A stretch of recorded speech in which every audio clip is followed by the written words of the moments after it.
Broadcasting from the business capital of the world, this is the Podcast Business News Network. Welcome back, everyone. We're very much into movies, superhero type movies from time to time, like Marvel and all of that. I'm giving her a title. She could be in any one of these movies. She is the Stress Avenger. She helps us minimize stress, all of that stuff that challenges us in our lives. And today we're going to talk about sustainable lifestyle change, making those changes, making them stick so we can minimize stress and other challenges in our lives. And she's also given us the courage to shine, which is the title of her amazing book. It's so great to have her back here, our professional of the year. There's the book. Sara Regester is here. Welcome. How you doing today? Hey, I'm good, Steve. I'm happy to dive into this topic. Lots to talk about here today. I want to throw it out even before we begin. If you've got a question, you want to reach out to us, here's the phone number, 631-319-6275, 631-319-6275, or you can even email us instantfeedbacksteve@gmail.com. So we've talked about stress quite a few times and what can be done to minimize it. Obviously, you need to make some lifestyle changes, or at the very least, mindset changes to minimize the stress in your life. But how do we make it stick? That's what I detect from you is where we're going today. Sustainable lifestyle changes. That's right, because I'm a self-proclaimed stress mastery expert in my coaching practice. I help people. Stress avenger in my world. Stress avenger, yeah, stress She wears avenger. a cape. I like that one. A cape, a T-shirt, something. Yes. Yeah. And there's something about like just making change and deciding to make a change and contemplating making a change is often just stressful right there. And creating new patterns, breaking free from the old comfort zone is stressful. Going into the unknown, trying something new, stressful. So, I mean, everywhere you turn, there's the potential for stress. And that can often stop us in our tracks. And so I thought, well, today, we have a little time to talk about what really is the secret to creating sustainable lifestyle changes. Whether it's a small thing or a big thing, there's certain key steps of what are important, but also where we stop ourselves from being successful. Mm. Ooh, so much to talk about here. Why do we derail? Let's say we've made some changes. Well, why do they sometimes not stick? That's a big question. And one bite of an answer is how we set up our plan. That's kind of the down the track. How we set up our plan into small, doable steps. And if we take a step back, it's how do we recognize the barriers that might get in our way? And if we take another step back, it's what's my resistance type? How do I sabotage myself? And it's kind of interesting that the resistant proclivity that we each have might be really new information that people haven't thought about before. But it's interesting where you can even have a little humor with yourself when you recognize, like, oh, yeah, that's me. That's how I do it. Or I Mm. think there's this great idea, but somehow I'm not going forward with it. Haven't executed my plan or taken responsibility for the steps yet. So That's where we fail. I've heard that many of us are addicted to suffering. We don't even know it, but we get in such a habit of feeling a certain way, or in the victim mentality, the pity party mode. Not minimizing anything here, just stating what could be facts for many. Um, is it possible that we could be in the saboteur mode and derailing Definitely. and not even know it? Yeah. Yeah. And there's something about the pity. That's a loop. That's a bigger topic. But in a simple little synopsis, is that when I do the step that sabotages me, that pity party, that response I'm doing, that's not the new action I want to take, then I'm going to rescue myself so that I can feel better.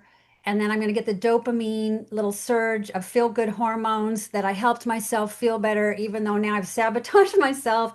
And it's this loop, and it can be very destructive to be caught in that pattern of repetitively choosing things that aren't really on track with what you want, but somehow how in I would say that same word, indulgent way. We kind of help ourselves, rescue ourselves to feel better, but in the end, it's not the high road. It's going to keep us stuck. Hmm. Would you say that that's a big challenge for many of us that we're derailing our progress and maybe not even knowing it? Like it just, overall in what's going on here, why we don't succeed with our goals. Exactly. And I think that it starts from the very beginning. If you break down the process of making any change, I was kind of trying to put it on a timeline of steps. So in the very beginning, you would have an idea. Something comes in your mind. You think, oh yeah, I would like to change that. Oh, I'd like to do that in my life. I'd like to be more of this or less of that. And so the contemplation happens first where you're considering it. So no change has a hope if you're not even having thoughts about it. Say that And last part again. Want to make sure that sounds pinnacle at this moment. Say it again. yeah, so if I don't even have it in my imagination of something I'm considering, I won't make any steps towards change. For example, let's just take smoking.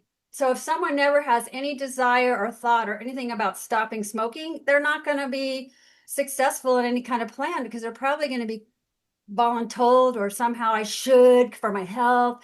It's not coming from the right place.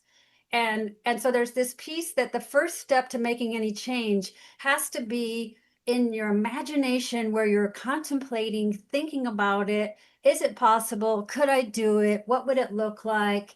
That seed is planted in your imagination and your thoughts. And then I'd say from there, you start to speak it to your friends, family, coworkers. I'd like to make this change. And so you're kind of putting it into words. And so from there, Mhm. it's important that you're, not yet executing any plan. You're not successful yet.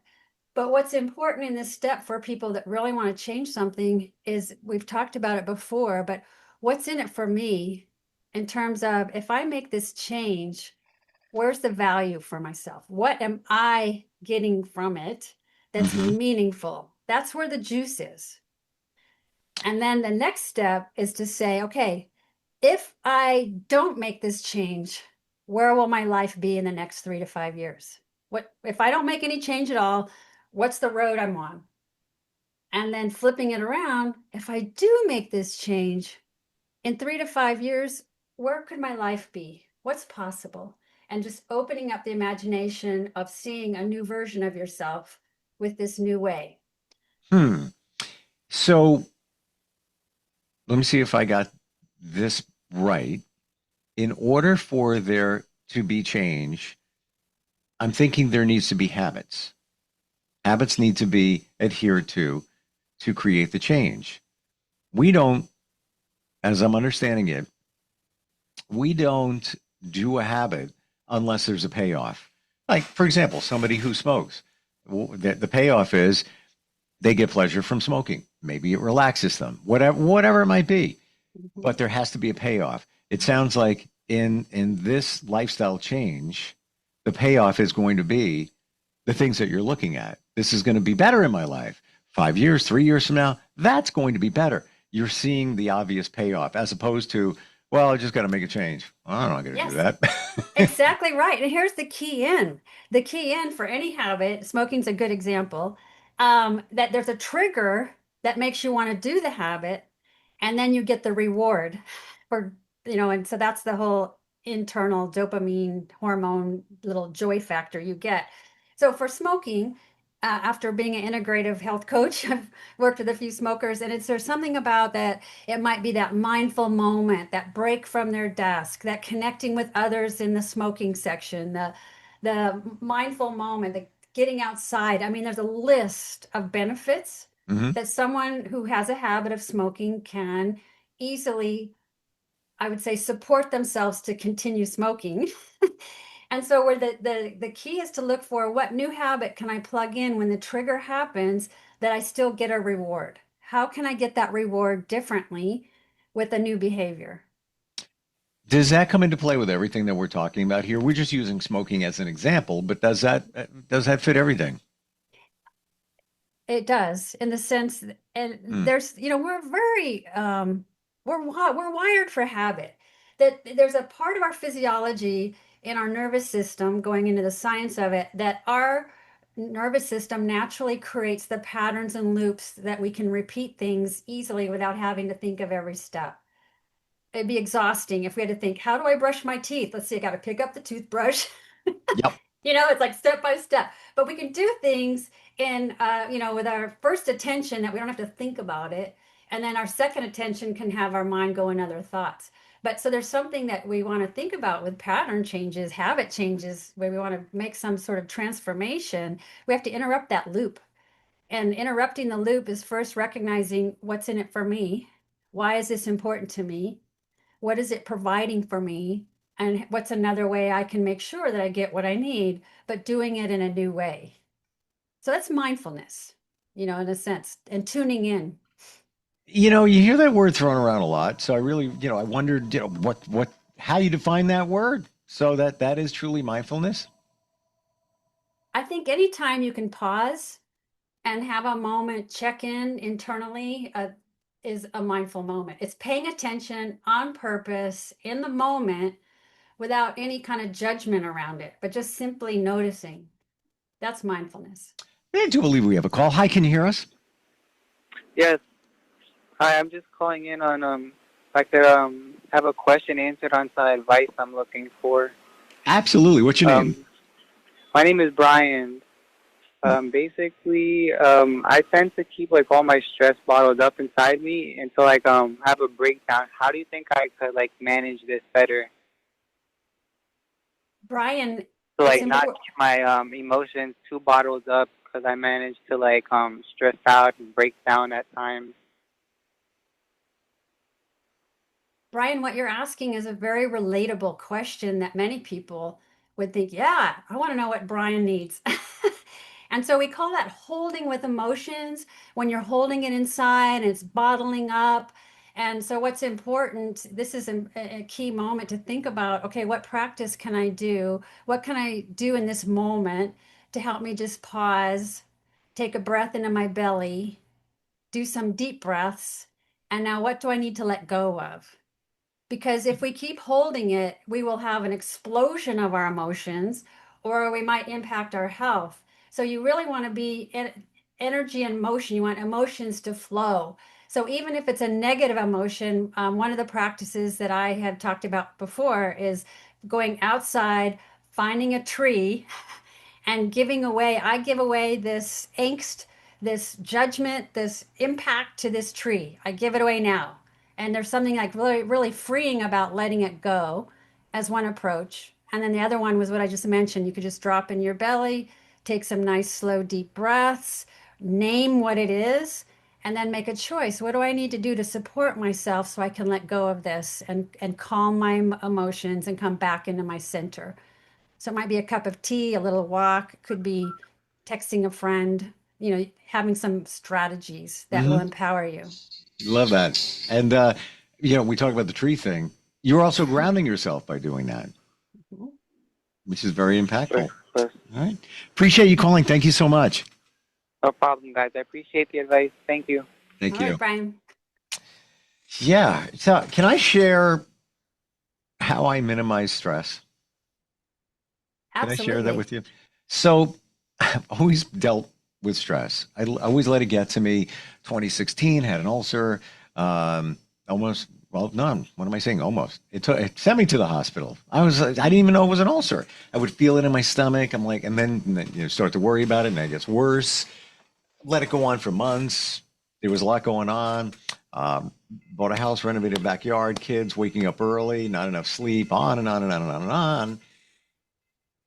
That was 2016, a year and a half ago. Stressful situations, I felt it starting to happen again.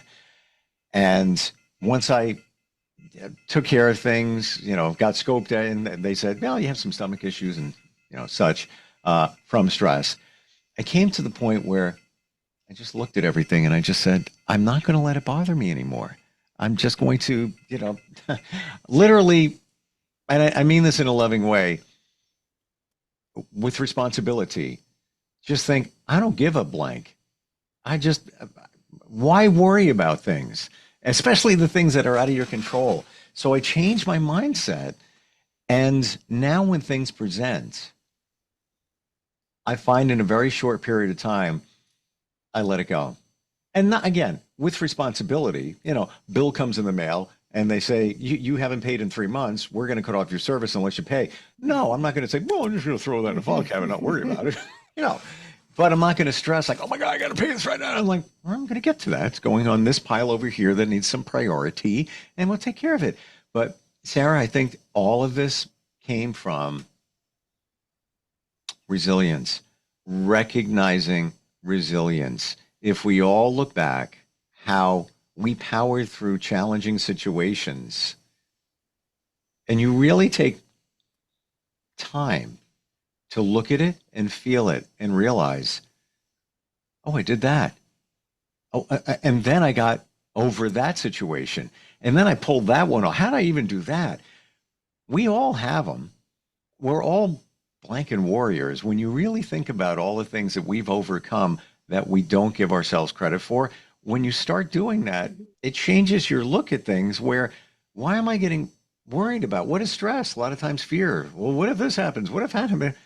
You get to the point where it's like, I got this. It's all right. I don't need to worry about it. Again, with responsibility, you're not throwing things off to the wind and, see what happens. But the resilience thing, do you feel Yes, that many of us don't give ourselves credit for what we've accomplished or pulled off, if you will?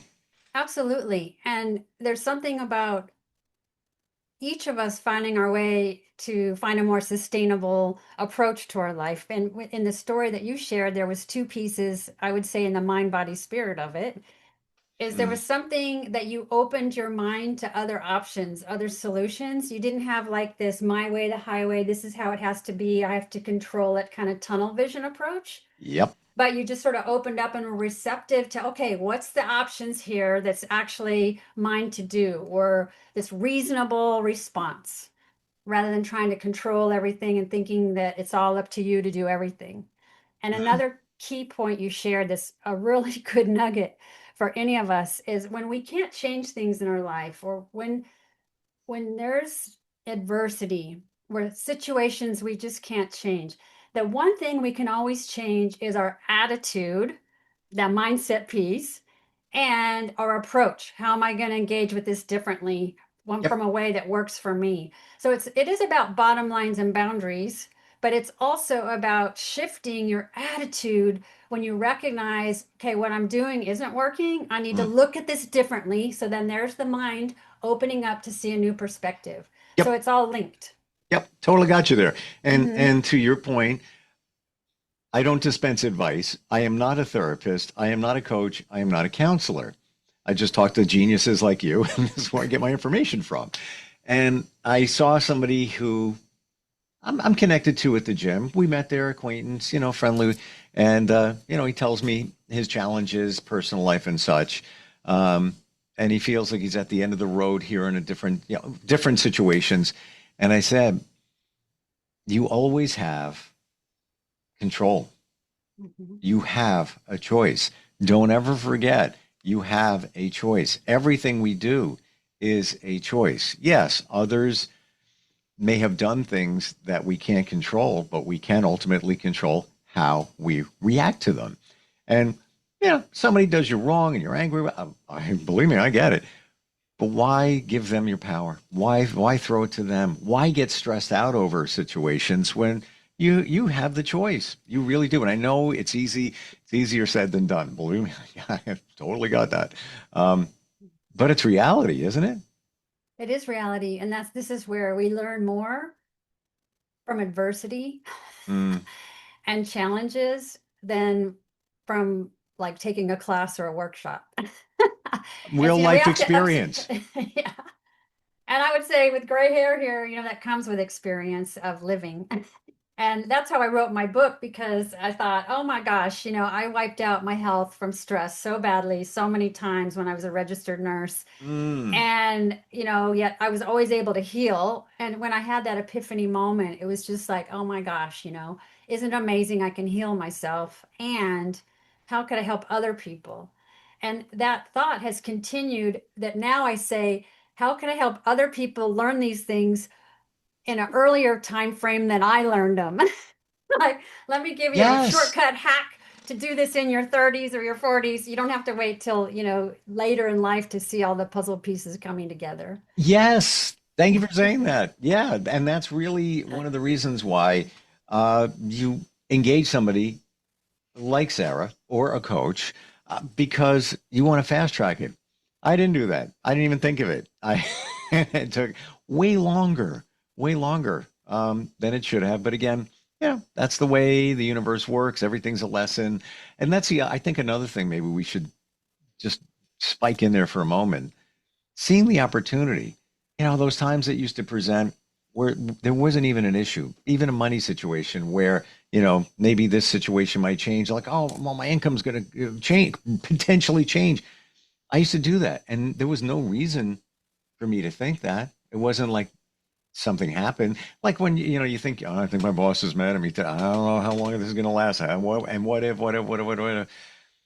Well, if that ever happens or a change happens, looking at the opportunity, let's say you have three jobs, one of them goes away.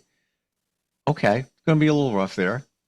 However, now you have time to look for a situation that might be even better, seeing the opportunity in it. I don't think we look at it that way.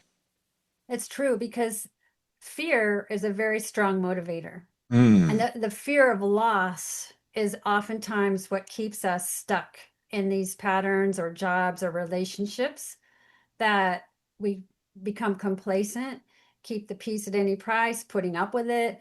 But it's almost like what was just shared by Brian, the caller, like hunkering down inside, holding on to it is just going to cause this internal destruction. And, but recognizing fear, what's important is to kind of explore, well, what are the options? And I would say make the fear knowable. Like, what can I find out about it? What are some other options? And it gets back to that metaphor, when one door closes, another one opens. hmm. But that gap between the door I know and the door that I haven't opened yet is the scary part. And that's probably where some resilience practices and tools can help people to kind of vision what matters to me, what's important to me, what are my bottom lines, will help carry us through those times when we're, I would say, in the hallway before the new door opens. We talk about these cliches all the time, and many of us kind of look at it like, come on, Sarah, stop. One door closes, the other one opens. Come on, like, why you got to say that? But it's true, isn't it? It's true. And why is it true? Even in that example right there, why is that true? Well, the expression I would say, another cliche, universe doesn't like a void.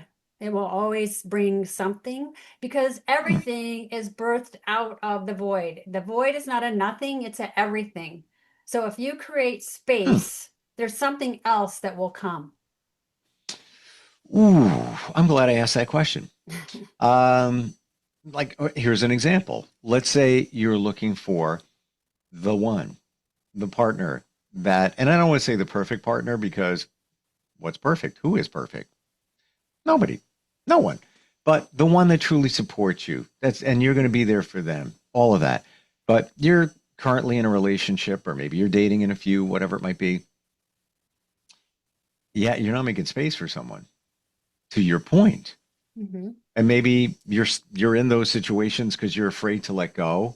Hmm. There's a classic situation. Why? Fear of abandonment, loneliness, and there's many different reasons. But would you say, based on what you said, the void, that that could be holding you back from a situation that supports because you're afraid to make space for the right person to come along? Is that possible? Exactly. It's totally possible. And I would think of it in terms like as a woman, that someone's taking up my man space, meaning the energetic space that I could make for a partner that's more aligned with my values and vision than who, this person is that might be taking that space. And for a man, it would be the woman space, or if you're, looking for that proclivity, Hmm. partner space, I guess. And so it's important that we do make space. And I think this is what's sort of interesting in the stress environment is that how many of us truly make space versus a lot of distraction, a lot of digital preoccupation, like the noise and the busyness, that the intentionality of creating space can be something as simple as like decluttering your home as an energetic.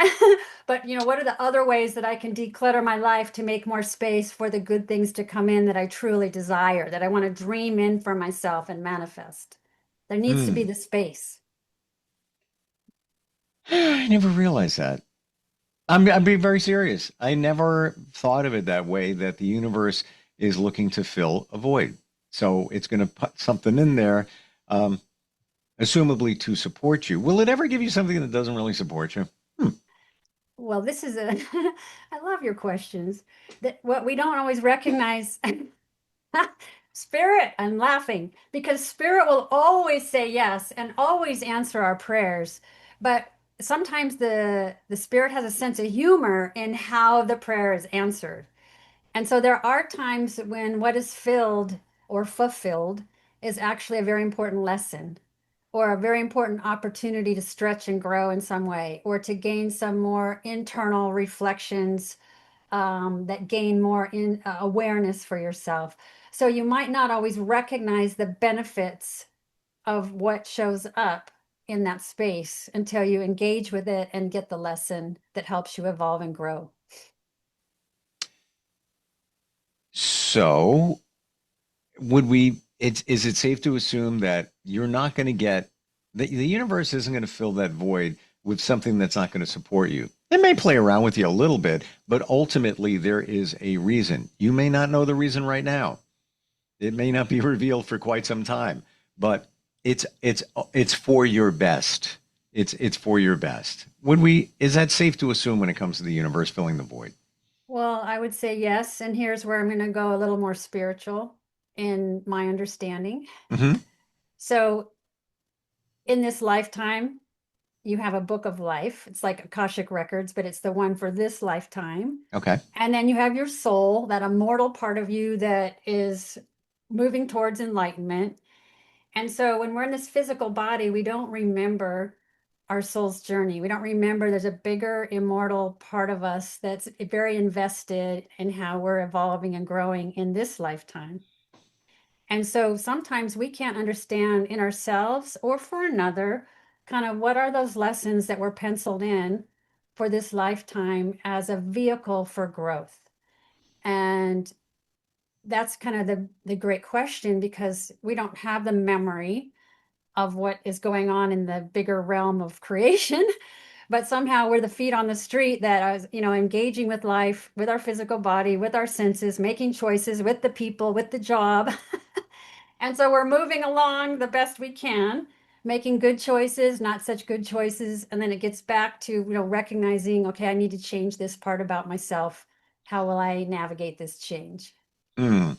So lifestyle change, ones that are sustainable. That's what we're talking about today in making positive momentum in your life. Other tips on making those changes and making them stick. Yeah.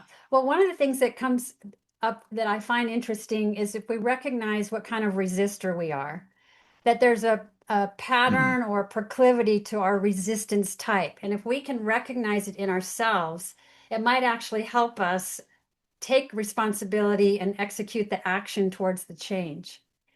And so there's four basic resistance types. And there's light and dark with each one, but I'm going to kind of lean into what the how it sabotages. Okay. Okay, so the first type of resistance is the person that is surprised.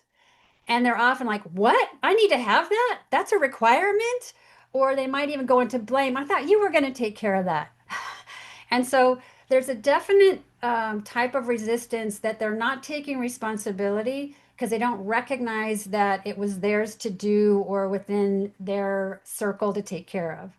That's one kind of resistance. They don't know that I even need to have this preparation, this certificate, this step, whatever it is. So that person Mm. comes unprepared. And that might look like not having a good plan, like it's too sketchy. And then another kind of resistor is the person, and this, you might know someone like this. Sometimes we don't see it in ourselves, but it's the person full of excuses. They have all the reasons why they're not doing the action.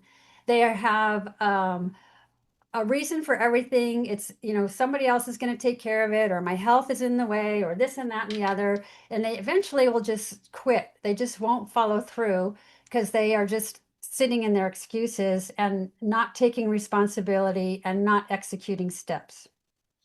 Hmm.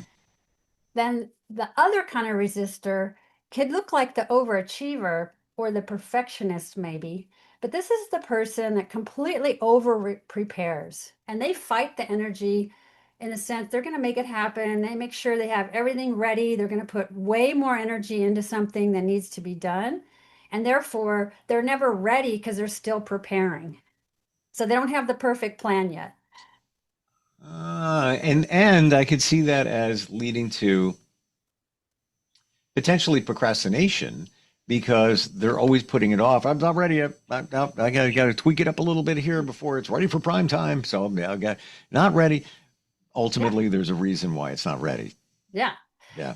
And then there's the fourth kind, and I laugh at these people because I certain individuals come into mind with all of these because I teach students and I recognize in my clients when these things happen. But the fourth one is going to make it happen, no matter what the cost is. They're going to make it happen, and so these people don't recognize the carnage they leave behind them of all the people they kind of stepped on and rippled into to make it happen. So these people sometimes are very spontaneous, very magnetic. They're like, "Yeah, let's do it," and they don't think about like the consequences or the planning and preparation. They're just making it happen regardless of the consequences. So Hmm. so any of us could be any of these four types, and there's weaknesses if we recognize ourselves. And so this is what's important when we think about taking responsibility in terms of the steps and being successful to make change. Part of the internal game is what kind of resistor am I? Where do I stop myself? Either over preparing or giving up or being surprised and unprepared or creating carnage in my path. Interesting to look at all of these, and I'm Yeah. I'm I'm trying to weigh the pros and the cons. Like the last one, the get it doneer. I guess you could give some credit because they're apparently getting it done. They're forging forward. We're gonna get it done. Just get out of the way. But that comes at a cost and a price potentially of others. Mhm. Um, but I guess there's collateral damage on all of these. There are. Yeah. And Hmm. and I would say that if we can even have a mindful moment to take that breath, check in, we've talked about that many times, that Yep. pause, notice, choose. It's like, what am I resisting? And what I've learned about stress patterns for many, many people is underneath stress is always resistance. Not what am I stressing about? What am I resisting? That's a really key question. And then you could ask, how am I resisting? And that's where you'll see, okay, I'm procrastinating, or I'm like making excuses, or I'm coming unprepared, or I'm like stepping on everyone that it gets done. Hmm. Yeah. Can we Yeah. look at the two of those? That now let's go back to what were the two scenarios there? The and the thing that you just said, where and I'm trying to get the reference point. You're getting it done. However, there's collateral damage. And what you Right. just said to recognize, what was that? The two things. Yeah. The two things was recognizing first, what am I resisting? Yes. What's the trigger here? And how can I recognize the impact of what my resistance is creating? How is it stopping me? Because underneath that stress will always be resistance. What we're stressing about, 90% of the time, there's a resistance factor underneath that. I'm going to say without a cliche, but here it comes. Easier said than done. That is that I think that's the baseline, right? The foundation for everything. Figuring that out. Well, that's why you work with a coach. There you go. I'm serious. Because I don't know how you'd figure that out. Well, that's my job. But I will say that in coaching, you're partnering, you're working together. It's Sure. never my job to tell you what to do or literally to give advice, but I can give tools, I can give teachings. There's things I can offer that help an individual create new wisdom that they can actually bring into their life to make patterns better, more productive. And then, from there, the resistance is a key factor that we want to explore for ourselves about how we each do that, because it's sneaky and it's seductive.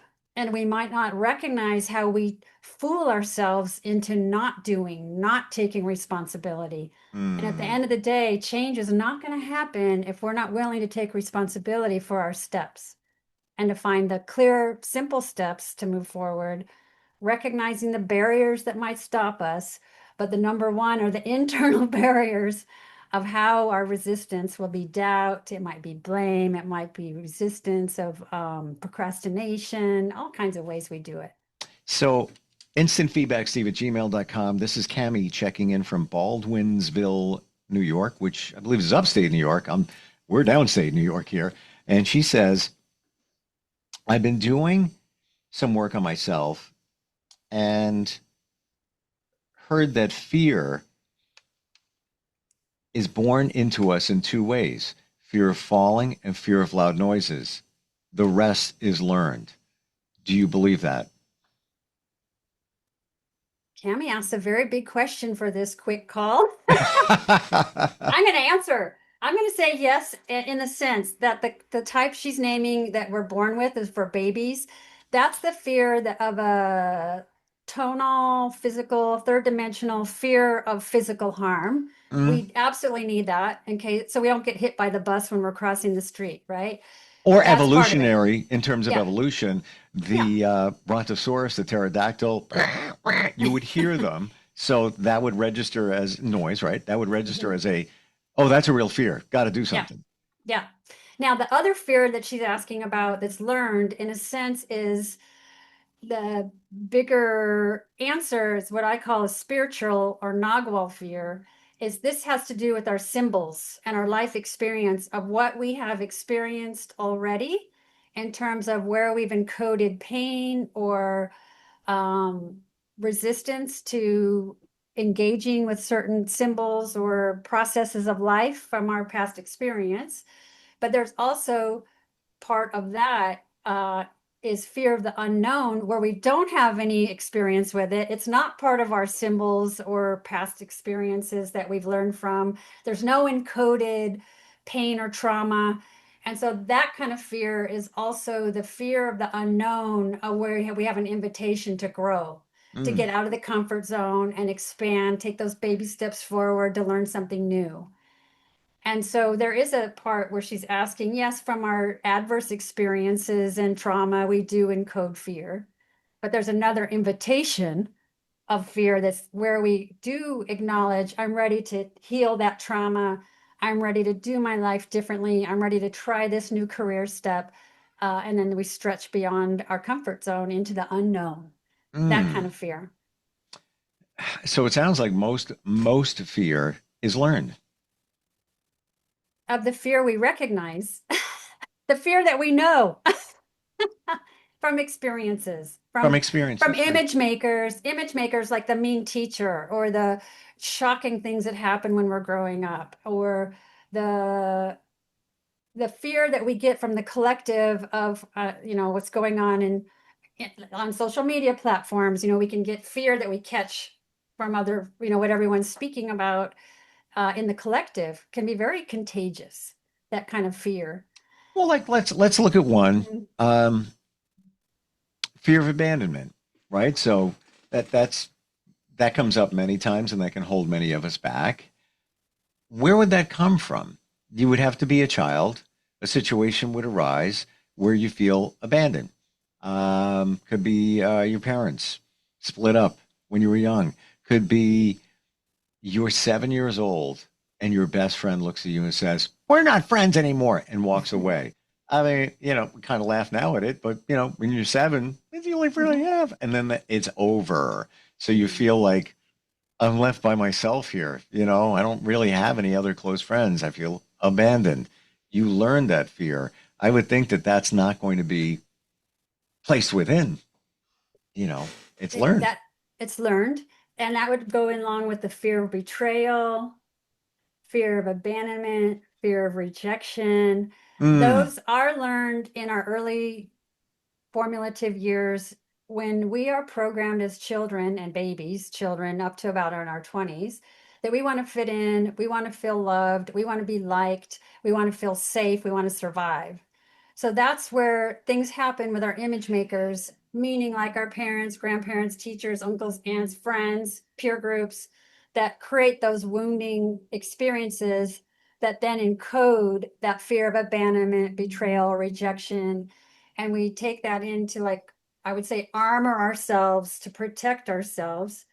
And that mm, can later really block us from our naturalness. From a mm. place of wanting to survive and picking up unskilled behavior to feel safe later becomes a barrier that holds us back from our true nature. What else can you share about making those sustainable lifestyle changes?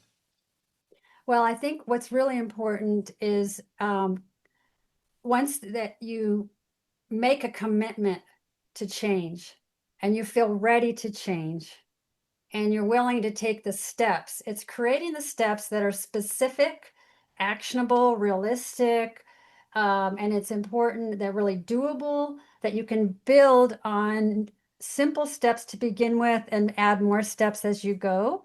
That consistency in moving forward to the change takes practice. And many times it's really helpful to have like an accountability, whether it's an app or a visual calendar or a person or your smartwatch. Certainly visually tracking your progress really helps with consistency. So there's certain ways to tool a plan that's doable, sustainable, and that you can build on it over time to really help carry that new pattern forward and help you rewire as your new way and to erase the old way. And part of that not only was resistance, but a key factor is recognizing any barriers that might come up, whether they're internally or family, work, weather, like traveling in the summer, people are on vacation. How can I fold into my plan steps that will work even when barriers come up? I'm still able to be successful, to say yes to myself, to keep going. When we talk about those barriers that come up, things that we resist, ultimately, you know, stress. They all present stress. I'm trying to think of it if all of them would, but ultimately, is stress involved in most of this? Yes, and yes, and many times the stress in this kind of a scenario is where our values are competing with each other. So if I have Hmm. a plan that I'm going to go to the gym 3 days a week after work, but now my coworkers have this deadline and we need to stay late to finish a project, or it's my family member's birthday and there's a family dinner, like there's times when competing priorities come up, and then you're in a values conflict versus what I want to do and what I should do,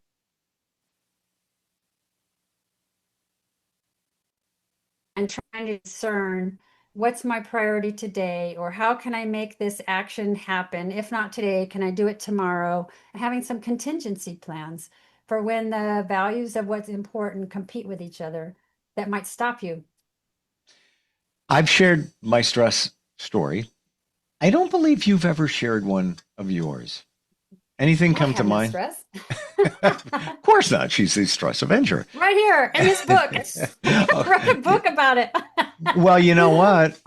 Maybe that even writing a book can be stressful, It was right? at times. Yeah, I will sure. say, in my book, the original title of this book was called Stress Junkie, because I was so addicted to stress hormones that helped me get the juice to carry things forward, to be highly successful, very success driven healthcare practitioner. And, there was a consequence of having no boundaries and never saying no. And I was also, from my stress and insecurity, always giving away my power, never speaking up for myself. And so it was a lifelong journey of how I danced with stress again and again and again until I figured out, okay, I need another way. And um, and so that's where I really recognized how when I'm engaging in a lifestyle that's important to me, I need to do it in a way that's sustainable to my health and my happiness. And when I found the key points of how to do that, that's really where I wanted to help others to find their tools and their practices that would help them be healthier, happier, more co-empowered relationships. Because a lot of my stress came with relationships with others Mm. personally. Mm. And so, I had a lot of health problems, and the whole mind, body, spirit approach was how I kept turning them around until I realized I think I don't want to learn from health things anymore. I want to find a new way to learn life lessons. And so that was probably my turnaround moment where I didn't have to be sick to get unstressed. Hmm. Scale of 1 to 10, 10 being 10 being stress could have really impacted your life in a very negative way. I'm talking 10 is big. It is you're being swallowed by the stress sinkhole, if you will. Where do you think you at the high point of stress? Where do you think you were? 12. Hmm. I had significant extreme health issues, and I didn't even recognize in myself how sick I was until it was an environmental medicine physician I met. I was promoting health at the time, and I was at this conference for naturopaths. And this physician came up to me and he looked at me, and then we were chatting, and he's like, it might be Hmm. too late for you. You need to. And he went, and that time he went to the phone book, got this phone number, and said, you need to call this doctor. You need to get in to see him. He's an environmental medicine specialist, and he may be able to help you. And that was a real wake up call, because when I was so sick, I was still working as a nurse, taking care of patients. And um, didn't, I was really hyperactive, not tired, but I was thin, pale, and couldn't focus. And I mean, there was like a whole lot of physical symptoms as well. And including latex allergy, horrible latex allergy as a nurse. I mean, that was really That you limiting. didn't know about? Oh, I knew I had it, but I didn't make the connection of everything. And so that's really was the start of my journey to really focus on my own healing permanently and recognize that mind, body, spirit approach. It's not just the food we eat and the supplements, it's everything else we do that brings healing. When we engage with change on every level in our life, there's going to be a different outcome. And that's what I really learned was it wasn't one thing I did, it was all the steps I took to heal. And that was a real turning point when I was fully diagnosed of how really sick I was and how many of my body systems were impacted from the stress, like leaky gut and fine motor issues and focus, concentration issues. I mean, there was a lot. And I was still running around trying to work. Yeah, no one even recognized it, not even myself. It was so overt. But uh, I Wow. mean, I'm on the other side of it. I had horrible asthma, just inhalers, tablets, steroids. I don't have any of it anymore. Like I totally finished. So Um, wow. yeah, I know that helping others with stress is your life. And I knew that you had a lot of stressful situations. I never knew it was to that level. Got to be honest. I know it was up there. Didn't know that that's all you had going on. That speaks volumes in terms of what we're talking about today, uh, and how you can minimize it and you can find sustainable ways to do that. Lifestyle changes. Isn't it amazing, Sarah, when you look back now and you look back then, where you were, where you are, again, back to the cliche, you're a totally different person. mhm. Isn't it almost just remarkable how you can go from one with work and time to the other? It is, and it's an ongoing journey. And so it's just been the latest onion layer to peel was, really dealing with my overworking issues. And, underneath that layer of overworking, overgiving has been like the latest horizon that I would say this book, really came front and center as I was writing this. It's like, oh, okay, I see it now. And so there's always more. There's always more layers, and it never stops. We're all on a journey, and there's not an end point. It's just how far do we want to go? How curious are we? How much do I want to learn? What do I want to embody in this lifetime? So it's unlimited. We only limit ourselves. Mm. It's hard to realize that. It's hard to see that, how we're controlling our destiny. We're putting those limits on ourselves. Um, our potential, once you break free of the stress and the fear chains, whoa. But again, it's a journey. It's not like, yeah, you come out of the superhero phone booth and like, I'm a different person. It's always going to be that way. No, it's going to be the ebb and flow. There's always going to be, sometimes a couple of steps back, but then 5 forward. It's called life, but that's also learning how to navigate that. Step around it, move around it.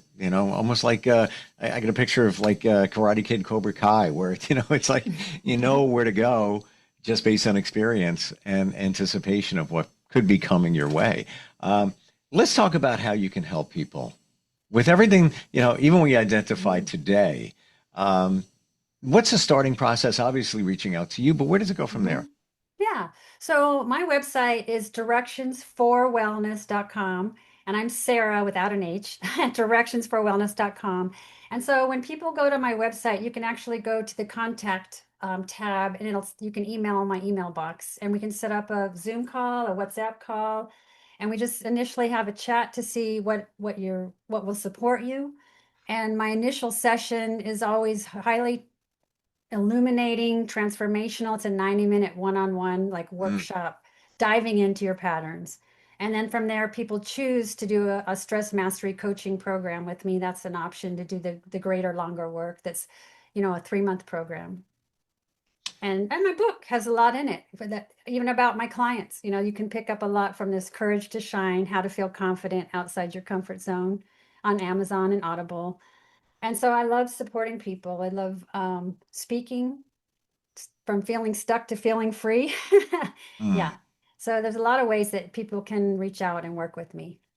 And in that discovery call, that initial call to 90-minute connection, are there a lot of epiphanies? Do people often say, I didn't realize that, that's what my life was in my childhood, and that's how it connects to now. Does that come up a lot?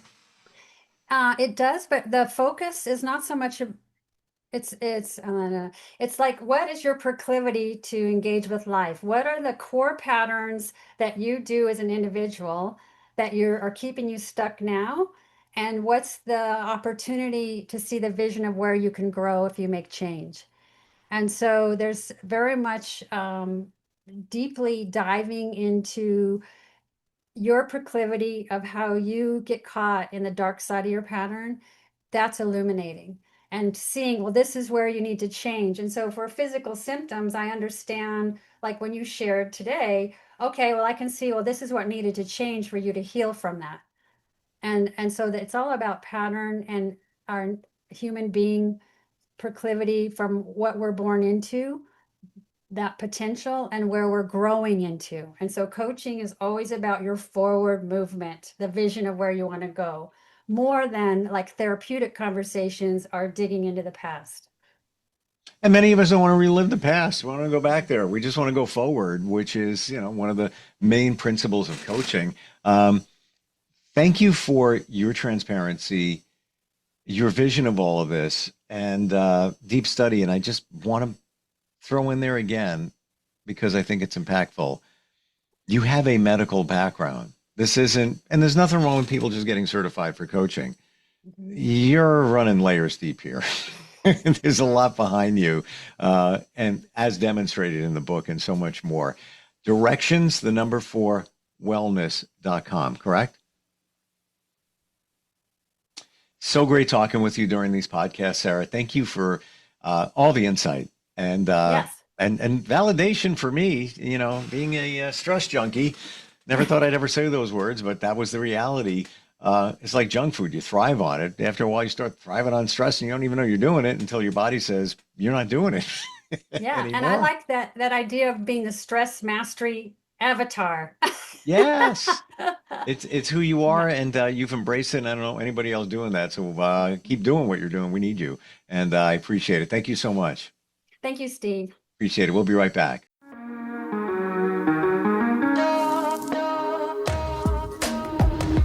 Broadcasting from the business capital of the world, this is the Podcast Business News Network.